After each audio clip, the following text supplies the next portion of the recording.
네, 안녕하세요. 현재 시장 상황이 조금 많이 좋지 않지만 그 와중에도 잘 오르고 있는 국가, 잘 오르고 있는 업종과 종목이 있더라고요. 우리들이 투자할 만한 해외 주식을 한번 찾아보고 그 전에 한국의 상황, 오늘 공부해볼 종목에 대해서 간단하게 공부를 해보는 시간을 가져보겠습니다.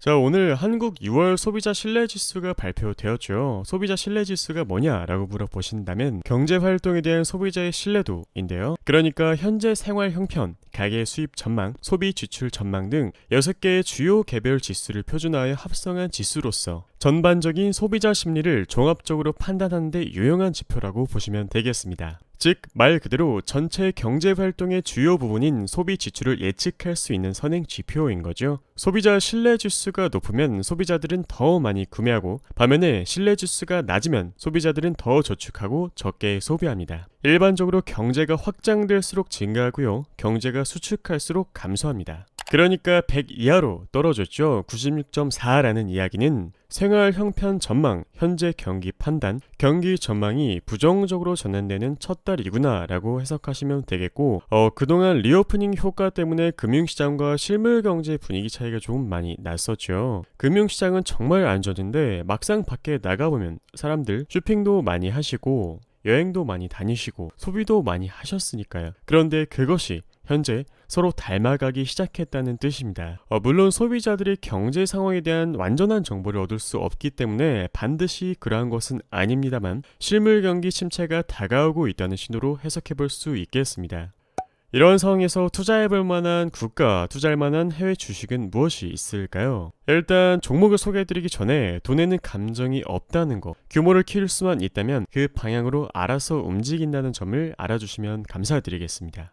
중국 시장에 대해 긍정적인 관점을 제시해드리겠습니다. 일단 근거는 세 가지고요. 첫 번째로 낮은 인플레이션 부담에 따른 부양 정책, 대부분의 국가들은 긴축 정책을 펼치고 있는 반면에 중국은 인플레이션 수치가 2%밖에 안 되기 때문에 부양 정책을 펼치고 있고 오히려 대출 장려를 하고 있는 상황이죠. 두 번째, 6월부터 외국인의 중국 주식 매입 가속화, 실제로 중국에 조 단위의 돈이 계속해서 들어오고 있고 이제 외국인도 중국의 ETF 매수가 가능해졌기 때문에 외국계 자금 유입이 원활하게 진행될 것이라고 판단됩니다. 세 번째, 신흥국 내 중국 제외 모든 국가들은 순매도가 지속 중인 반면 중국만 순매수가 지속되고 있습니다. 즉 중국 주식은 경상수지 흑자, 정책 여력, 낮은 금리, 제한적 인플레이션 등으로 신흥 아시아 및 글로벌 주식에 비해 상당히 매력적인 상태입니다. 가장 좋은 투자는 시간에 투자하는 것이죠. 이건 진리입니다. 그런데 기다릴 수 있는 체력이 되느냐, 개인분들의 자금 흐름, 놓여져 있는 상황 모두 다 다르기 때문에 개인적인 차이가 크고 그래서 대부분 힘들 것이라고 생각됩니다. 중국 주식이 얼마나 많이 올랐는지 이 개별 종목을 보시기보다 한국에 상장되어 있는 중국 ETF들을 통해 그 힘의 세기를 한번 가늠해 보겠습니다. 자, 타이거 차이나 전기차 월봉입니다. 6월에만 35% 가까이 오른 모습입니다. 오늘 종가 기준으로 32%이고요. 전 전월 음봉, 그 전월의 음봉, 여기서 발생한 강력한 음봉까지 거의 다 다다른 상태죠. 물론 다음 달에는 약 조정이 일어날 수 있겠습니다만 대부분의 국가 증시가 역행한 반면 매우 강한 모습을 보여주었습니다. 다음은 코덱스 차이나 2차전지 월봉입니다. 여기 끝에 꼬리 최고점 12,465원이죠. 6월달에만 플러스 32%가 올랐고요. 오늘 종가로는 플러스 27%입니다. 다음 달에 약 조정이 있겠지만 월봉이 워낙에 강력했기 때문에 눌림이 온다면 충분히 담아볼만 하다라고 생각이 되네요. 오늘 공부해볼 회사는 알리바바입니다. 최근 업종의 이익이 상향 반전된 주식들이 몇 개 있었는데요. 그 중에서 알리바바가 보이더라고요. 자, 알리바바에 대한 희소식을 먼저 전달드리겠습니다. 엔트그룹 IPO 가능성이 대두된 것인데요. 현재 시간 기준으로 17일 로이터 통신은 중국 인민은행이 엔트그룹의 금융지주회사 신청을 받아들이기로 했다고 보도하였습니다. 엔트그룹은 글로벌 최대 핀테크 회사죠. 20년 11월 상하이, 홍콩 증시 동시 상장을 추진할 당시 공모가 산정을 위한 기업 가치는 무려 3,130억 달러에 달했습니다. 그러니까 한국 돈으로 환산하자면 406조 원 정도 되는 것이고요. 이는 시가총액 346조 원인 삼성전자보다 훨씬 높은 수준이라고 보시면 되겠습니다.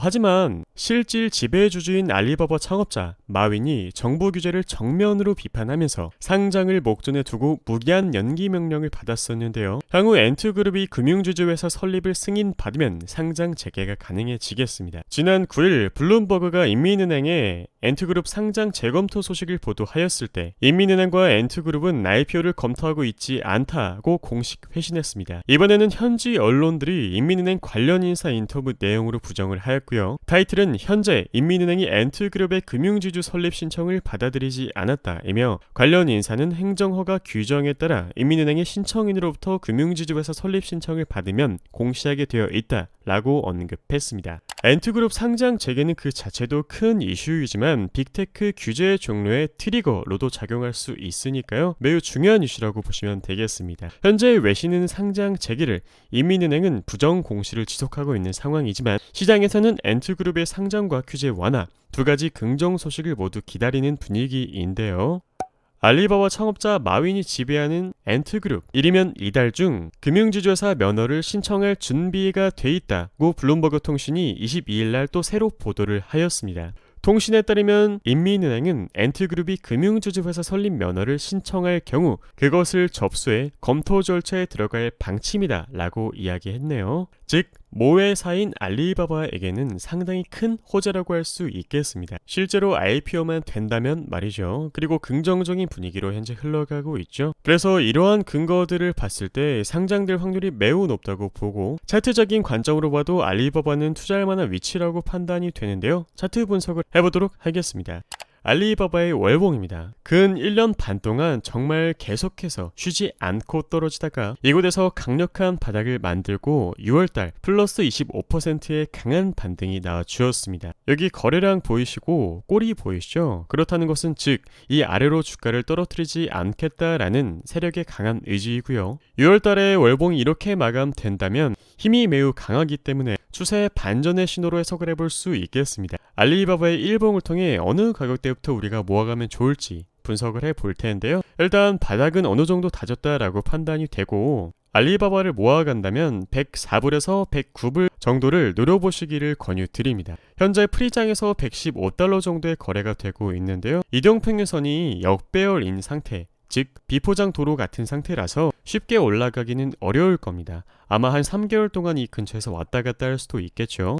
시계열을 길게 놓고 보신다면 100불 초반, 100불 중반 충분히 매력적인 가격대라고 생각되고 그 밑으로 내려온다라고 하더라도 90불 중반대에서 충분히 또 모아갈 수 있는 강력한 지지선이 있으니까 그 근처에서 두 번째 매수 전략을 실행해 볼 수 있겠습니다. 자, 중국 시장에 대한 요약을 좀 드려볼게요. 시간에 투자한다면 내가 믿는 국가, 산업, 종목에 투자하시면 되지만 변화에 투자한다면 중국 주식 포트폴리오 한번 고려해보시기를 권유드립니다. 오늘 여러분들과 함께한 공부 도움이 되셨다면 구독, 좋아요, 알람 설정 부탁드릴게요. 감사합니다.